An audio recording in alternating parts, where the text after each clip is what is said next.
So one morning, I wanted to get a workout in. What did I do? I picked up my Beats Fit Pro and I took them to the gym. I figured they were the best fit, and then I went on a run with those same headphones in, where I then came back, got showered, and went to work. But while at work, I decided to wear my AirPods Pros. Then I came back from a long day. I decided I was gonna watch a movie where I put on my AirPods Max. But then I thought back, last time I traveled, I wore my Sony XM4s. After all this, I thought, which headphones are the best? It's time for a comparison. Who makes the best earbuds? And if you stick around to the end, I put together this really nice table that compares all of the headphones tested. So let me offer you a comparison. Would you rather drive a luxury SUV or a pickup truck? Or maybe a rally car? What about a sports car? There are many cars for different purposes, so that had me thinking, how can I equate those to the headphone world? Starting off first with AirPods Max. So the first thing I'm going to talk about is the price. AirPods Pro usually go for about $550, which is honestly really expensive. But for that price, what you get is an over-the-ear headphone. You get Apple's build quality, including aluminum caps and a stainless steel band, which kind of gives you that premium feel, which can be a trade-off when you're traveling because it weighs a whopping 386 grams. The way Apple designed these tries to do a good job of dispersing the weight, and in practice it tends to, but I much prefer standing still instead of moving with these headphones on. They are far too heavy to be traveling with.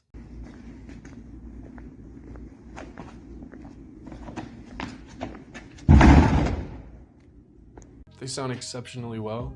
I'm not an audiophile, so I can't speak too technically, but I would say these headphones are probably one of my best sounding headphones that I've ever tried. On top of that, you have your spatial audio, and you can't really go wrong with spatial audio. On top of that, the noise cancellation is really good, and the transparency mode makes it feel like you're not even wearing them if it wasn't the weight of a football helmet on your head. And of course, you can't forget the whole ecosystem.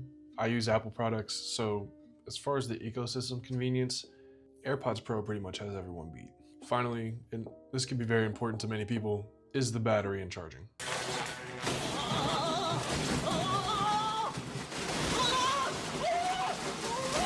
So it's rated for 20 hours. If you charge it for 5 minutes, you get an hour and a half of charge back, but it doesn't quite beat out Sony in weight and battery life. The use case that I mostly use it for is watching movies and video at home when I don't want to disturb my neighbors. I guess you consider the AirPods Max a luxury SUV.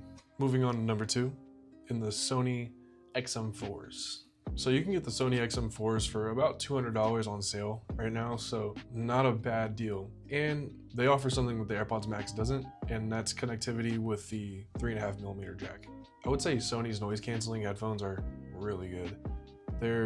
In my opinion, they're not as good as AirPods Max, but they compete pretty well. It's a really good deal at the moment. And they're super light, only weighing 251 grams. That's almost 100 grams less. On top of that, their battery life is rated to be 30 hours. Plus, if you charge for 10 minutes, you get 5 hours back, which is leaps and bounds above the AirPods Max. To get the full use out of these headphones, however, you do need to download the Sony app, which is a downside for me. As an Apple user, I like the instant connectivity, but can't win them all. So these headphones, I'm using them for travel. That's almost exclusively what I use them for, and I also do use them to edit my videos. So sticking with the theme from earlier, I guess I would call the Sony XM4s a hybrid hatchback. Moving on to number 3, AirPods Pro. These things will often run you more than the Sonys, so let's see how they compare.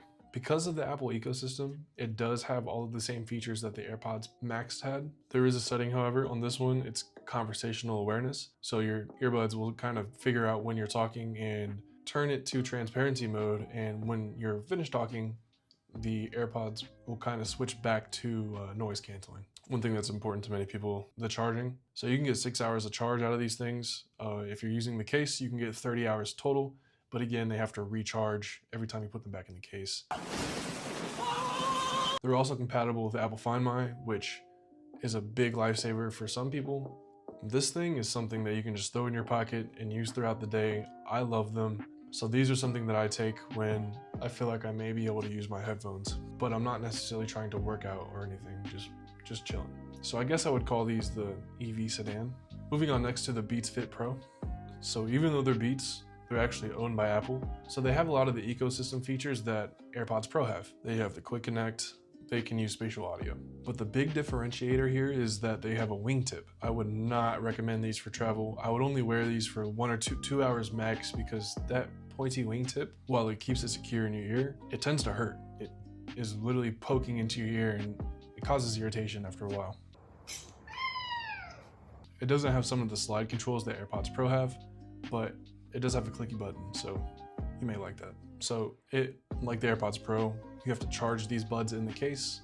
You can get 24 hours in the case and 6 hours at a time. These earbuds though, they work pretty well with Android, so that's a plus that Apple headphones usually don't have. So these things are like durable AirPods Pro that you would wear while working out, and they also just happen to work with Android. For its versatility and durability, I'm gonna call this the rally car, and the price for these is $200. Finally, I have one more set of headphones. You've definitely heard of the ASTRO A10s from Logitech. These things are definitely the least expensive on the list at $60, but they really do get the job done.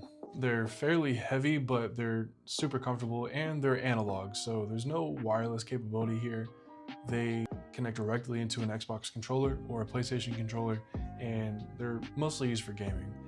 That doesn't mean you can't listen to music or anything, but you're definitely not going to travel with these. These are solely for gaming. With a mic that flips up and down for mute and zero lag because it's analog, this is by far the best gaming solution. I'm really going to call these a pickup truck because they're overbuilt and super durable. We're going to talk about like the different aspects of all of these headphones and kind of give you a reference of how to compare these. What's the benefit of bigger ear cups from the AirPods Pro and the MX Force? They kind of give you passive isolation, so they're blocking sound out already, and then the active noise cancellation gets to build on top of that. You also tend to get this extra comfort with the over-ear headphones if your ears fit right. In contrast, you have the in-ear seals like the AirPods Pros and the Beats Fit Pro. They are better at active noise cancellation, but don't really have any buffer except the earbud itself. So let's talk about portability and stamina.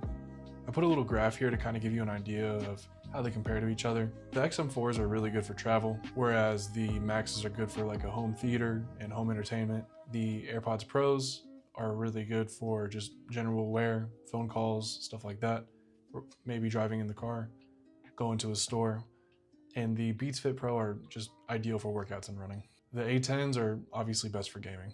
So I just talked a lot about 5 different headphones. I've used them all pretty extensively, and I believe they all have their own use cases, but they all excel in their own little niche. But the bottom line is this: you don't need them.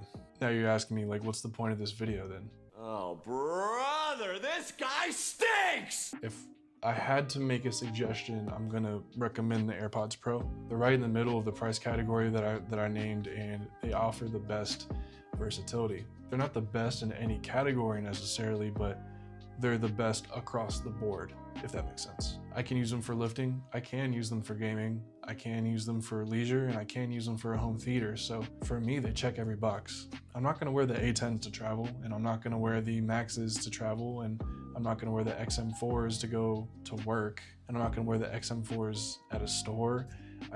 Now, you can let me know if you agree or disagree in the comments down below. Oh, and yeah, here's that consolidated table for a bigger comparison if you need. If you like this video, please leave a like, and if you want to see future videos, please subscribe. But other than that, thanks for watching.